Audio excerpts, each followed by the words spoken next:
Hello guys, welcome back to my channel outing with doctor junkie. आज का ये vlog है cycle trip to Siliserh lake. Siliserh lake जो कि अलवर ज़िले में है और अलवर सिटी से करीब करीब 20 से 22 किलोमीटर पड़ती है।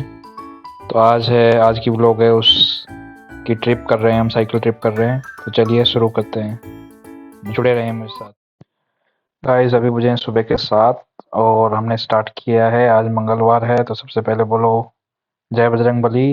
बजरंगबली का नाम लेके हमने किया हमारा सफ़र शुरू।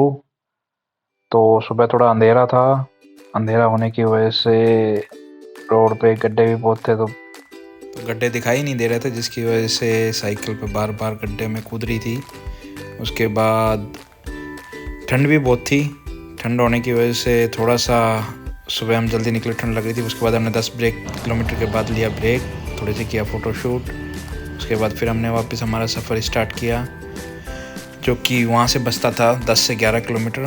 11 किलोमीटर फिर हमने कंटिन्यूस साइकिलिंग की। उसके बाद ब्रेक नहीं लिया, बीच में की थोड़ी सी वार्तालाप।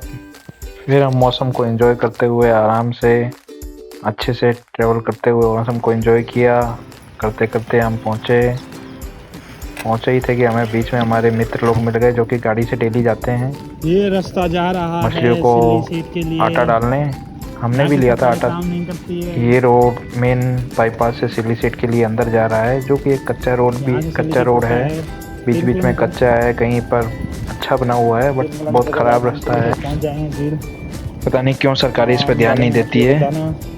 उसके बाद हम उस पर गड्ढों के बीच में से निकलते हुए आगे पहुँचे, जहाँ बीच में अच्छा रास्ता था। जैसे ये देख रहे हैं, यहाँ पे अच्छा रास्ता है, बीच बीच में बहुत टूटा हुआ रास्ता है। फिर हम पहुँचे यहाँ से बैरिकेड पे।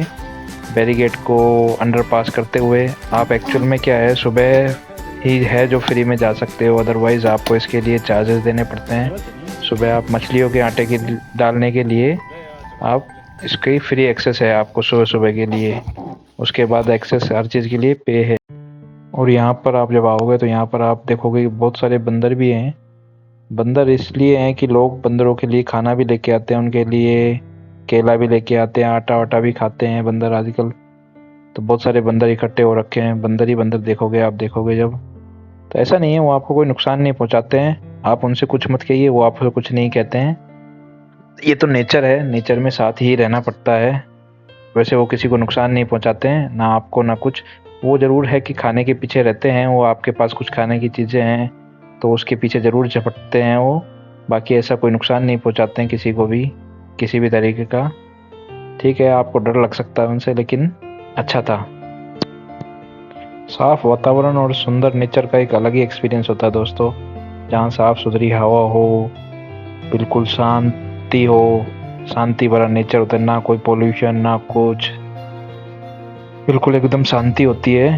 तो इसका भी एक अलग ही एक्सपीरियंस है, कितने लोगों को ये एक्सपीरियंस भी नहीं मिलता है।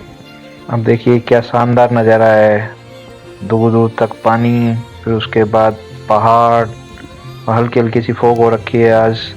बहुत खूबसूरत नज़ारा है ये, सच में दिल खुश हो जाता है ये नज़ारा देख के। मन करता है बस यहीं बैठे रहो, बट ऐसा पॉसिबल नहीं है।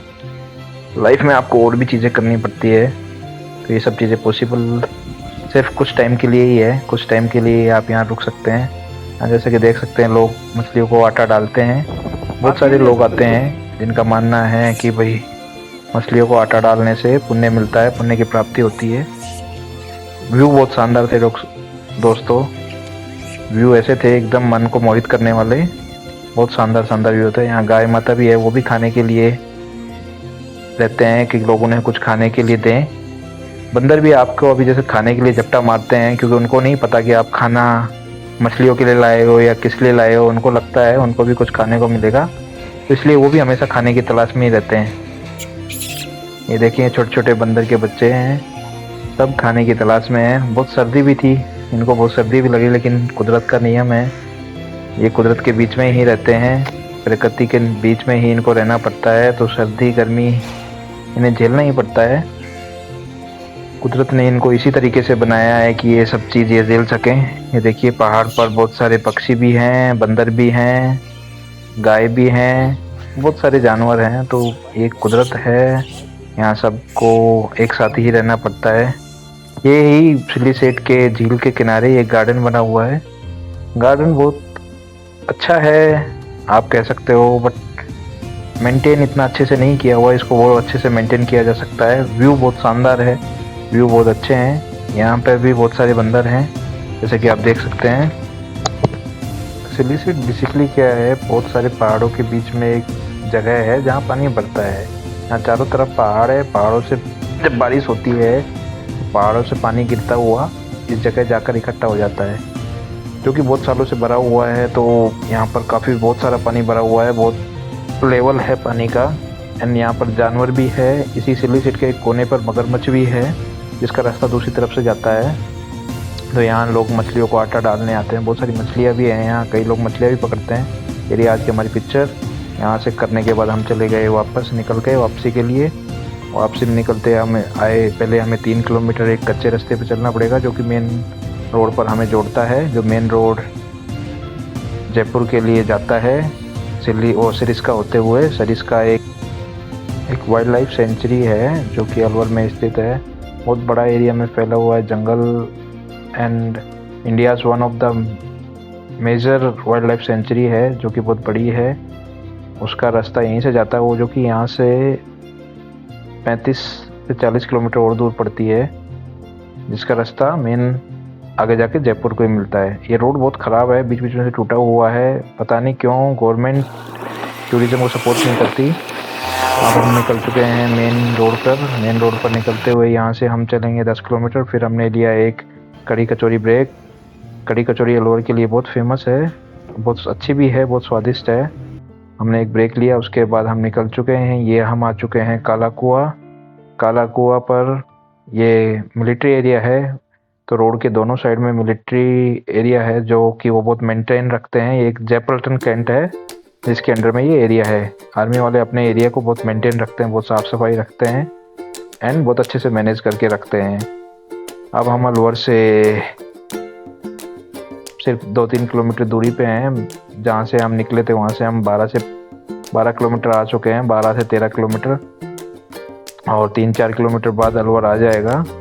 अलवर मेन सिटी जो है वो आ जाएगी, लेकिन हमारा जो जहाँ से हमने शुरू किया था वो वहाँ से 5 किलोमीटर दूर और है। तो कोई नहीं, चलिए चलते हैं एंड हमारे साथ जुड़े रहें सफ़र में। मैं आपको इसी बीच में अलवर शहर दिखाता हूँ। चलिए चलते हैं एंड जुड़े रहें। ये जो रास्ता है ये अलवर के सबसे कोने में, सबसे लास्ट में, जो कि अशोका टाकीज़ के लिए जाता है। ये प्रताप स्कूल है, गवर्नमेंट स्कूल, बहुत फेमस स्कूल है। वहाँ से पीछे से रास्ता जाता है, ये अशोका टाकीज़ जाता है। अशोका टाकीज़ एक पुराना मूवी थिएटर हुआ करता था अलवर में, जो कि बहुत फेमस था। आज के टाइम पे तो आईनैक्स आ गया या वो आ गए, लेकिन ये पहले टॉकीज़ बहुत फेमस थे। 2 ही टॉकीज़ फेमस थे अलवर में, अशोका टाकीज़ और गोपाल टाकीज़, जो कि अब इतने नहीं चलते क्योंकि आईनैक्स वगैरह आ गया, तो इसलिए।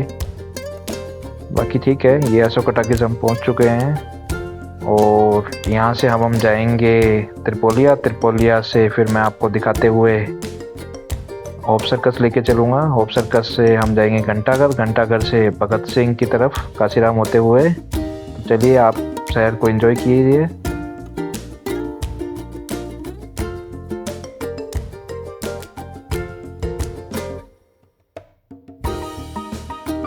ये आ गया है त्रिपोलिया। त्रिपोलिया एक यहाँ पर एक गणेश जी का मंदिर भी फेमस है। यहाँ से 4 रास्ते खुलते हैं। ये जा गया, हम होप सर्कस की तरफ आ गए। ये होप सर्कस के लिए रोड है। ये बजाजा बाजार है जहाँ सोने का मार्केट लगता है, सुनार वगैरह सब इधर ही बैठते हैं। अभी तो ये सुबह है तो इसलिए आपको यहाँ पर जगह मिल रही है, बाकी शाम के टाइम पे आपको चाहिए है था घंटाघर। ये घंटाघर से अब रास्ता जा रहा है काशीराम के लिए। काशीराम से आप सीधा भगत सिंह जा सकते हैं। हमने काशीराम से सीधे सीधे ही जाना है, भगत सिंह होते हुए हम चले जाएंगे अलवर भिवाड़ी बाईपास की तरफ। चलिए आप अलवर के शहर के जो नज़ारे हैं वो एंजॉय कीजिए।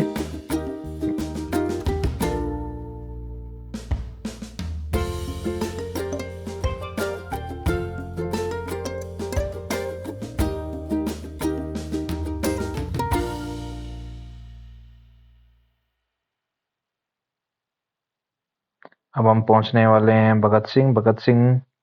यहाँ पर अलवर की UIT भी है। UIT इधर ही है, इधर से लेफ्ट साइड में आप जाएंगे तो UIT ऑफिस है। जैसे मैंने दिखाया भी है आपको, ये UIT ऑफिस है जो कि अलवर शहर के लिए है। ये यहाँ से अब हम सीधा चलेंगे भगत सिंह से, तो ये जा रहा है अब अलवर बाईपास की तरफ। ये स्कीम नंबर 2 है लेफ्ट साइड में, और ये अलवर का हम सबसे पुराना पुल है जिसकी तरफ हम जा रहे हैं। पुल चढ़कर क्रॉस करेंगे।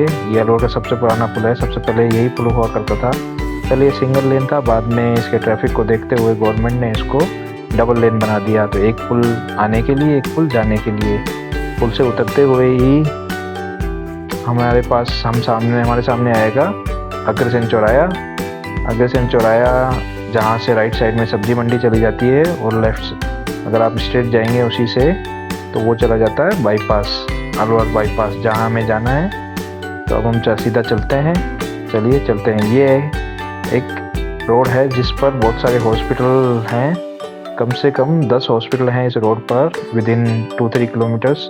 तो इसे आने वाले टाइम में ये हॉस्पिटल रोड बन जाएगा। जैसा कि आपने देखा, गीतांजलि हॉस्पिटल पीछे जा चुका है, मित्तल भी आएगा, एपेक्स भी आएगा, तानिया भी है, सूर्या भी है।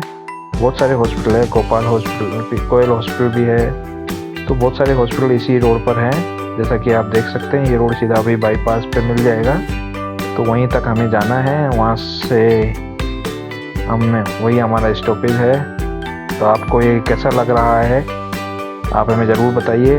आपके लिए मैंने पूरा अलवर रिकॉर्ड किया है, अलवर के सारे रोड रिकॉर्ड किए हैं। मैं चाहता तो वैसे भी कर सकता था, लेकिन मैं चाहता था कि मैं आपको अलवर की रियलिटी दिखाऊं, ताकि आप अगर अलवर शहर से नए हैं तो आप देख सकें। अलवर का शहर ज़्यादा खूबसूरत तो नहीं, बट ज़्यादा बेकार भी नहीं है। आप कह सकते हैं कि अच्छा शहर है जिसमें कम ट्रैफिक एंड सारी सुविधाएं हैं। यहाँ पर हम पहुँच चुके अलवर बाईपास। सामने नमन होटल है जो कि हमारा ही होटल है। इस पर हम एक अलग से एक दिन पूरा व्लॉग बनाएंगे। हमें अभी फिलहाल नमन होटल में ही जाना है, हमें एक काम है यहाँ पर, और यहाँ होता है हमारा व्लॉग खत्म। ये रहे आज के record. Please like and follow us on Instagram. Also subscribe to our channel and press the bell icon. And thank you for watching us.